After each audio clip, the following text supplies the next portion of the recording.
Pemirsa QTV, terima kasih Anda masih bersama kami. Salam inovasi. Kita lanjutkan percakapan kita tentang inovasi dan kreativitas bisnis. Saya akan mulai dari Pak Doni ya. Ya. Kalau bicara tentang bentuk-bentuk kreativitas di Lorco, apa yang nampak utamanya ya dalam bisnis Lorco yang selama ini Pak Doni dan tim kelola? Ya, yang nampak sih ya kadang trial error juga ya untuk bisa menghasilkan sesuatu yang kreatif, yang inovatif, yang mungkin sebenarnya belum pernah ada gitu loh. Kalau saya sendiri tuh selalu pengen bikin sesuatu yang wah kayaknya belum pernah ada, gimana kita bisa bikin itu gitu ya.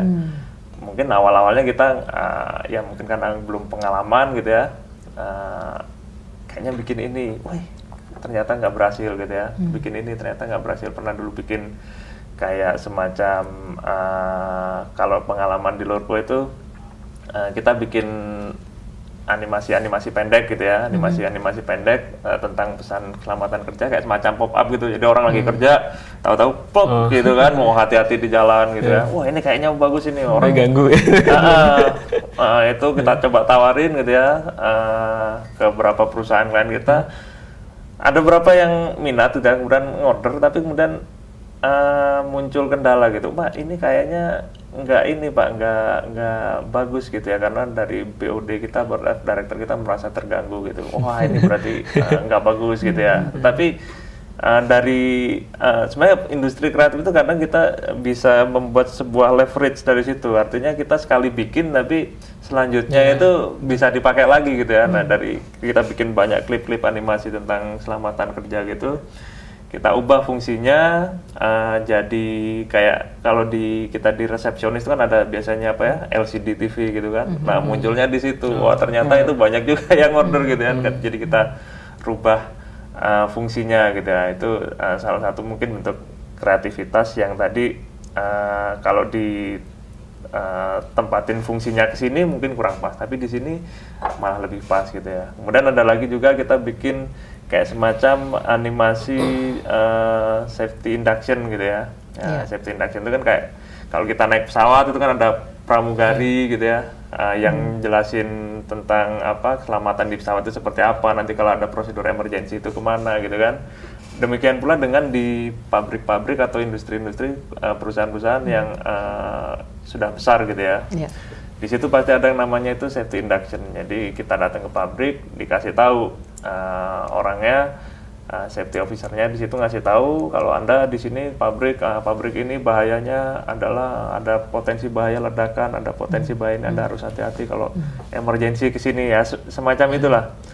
Nah, kita bikin melayani pekerjaan untuk bikin semacam video itu gitu. Jadi video safety induction. Video safety induction. Jadi permasalahan mereka adalah tamu itu datang setiap saat gitu ya. Bayangkan ketika ada tamu datang setiap saat, petugasnya itu menyampaikan itu terus-menerus gitu kan.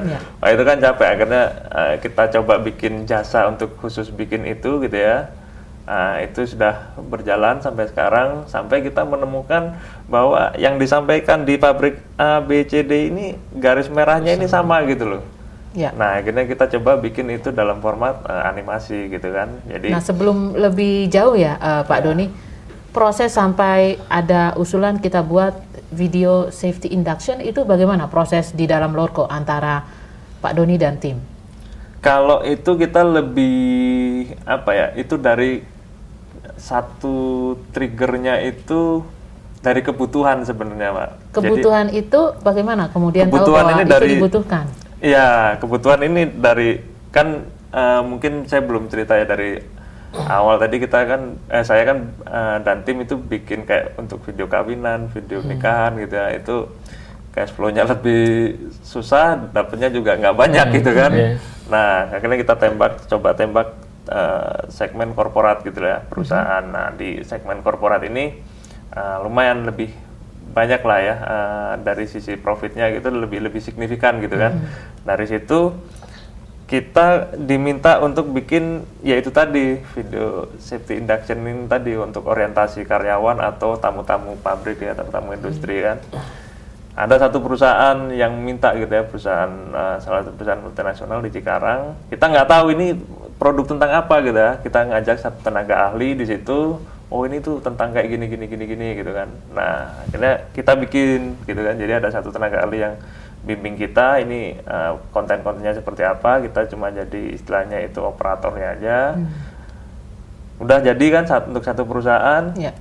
Terus loh kok ada lagi yang minta gitu kan. Ya. Wah ada lagi yang minta, kita coba lagi ke sana gitu. Ternyata loh, wah ini ternyata dibutuhkan gitu kan. Jadi dalam setiap tahapan mulai dari bagaimana ide pembuatan video safety induction muncul, kemudian proses pembuatannya itu sendiri, sampai produk itu sudah mulai digunakan oleh yang membutuhkan, itu ada proses perbaikan dan penyempurnaan terus-menerus, begitu maksudnya? Iya, pastinya itu Mbak. Karena kita awalnya juga baik dari pihak klien sama kita juga masih bingung kira-kira pasnya itu seperti apa gitu kan. Nah, kita dari satu industri ke industri lain gitu ya. Kita berusaha sempurnakan, oh ini yang penting, ini yang enggak gitu. Kalau dulu formatnya itu panjangnya itu sekitar 20 menit, wah ini terlalu lama gitu loh. Bayangkan ketika ada tamu penting harus dengerin 20 menit. Kayaknya terlalu panjang gitu yang harus disampaikan. Makanya harus ada yang di-cut gitu ya. Misalnya ya udah utamanya ke kalau ada apa-apa emergensi lewat sini, Anda berada di sini, Anda harus lewat sini, itu aja gitu. Jadi emang ada perbaikan terus-menerus. Perbaikan terus-menerus, mencari solusi yang lebih baik dari yang sebelumnya ya. Solusi yang lebih baik buat klien dan buat kita juga, buat klien dan buat kami juga gitu kan, buat tim Lorco juga gitu kan. Karena pekerjaan cepat selesai berarti cepat melakukan invoicing gitu kan. Ya, baik, terima kasih Pak Doni.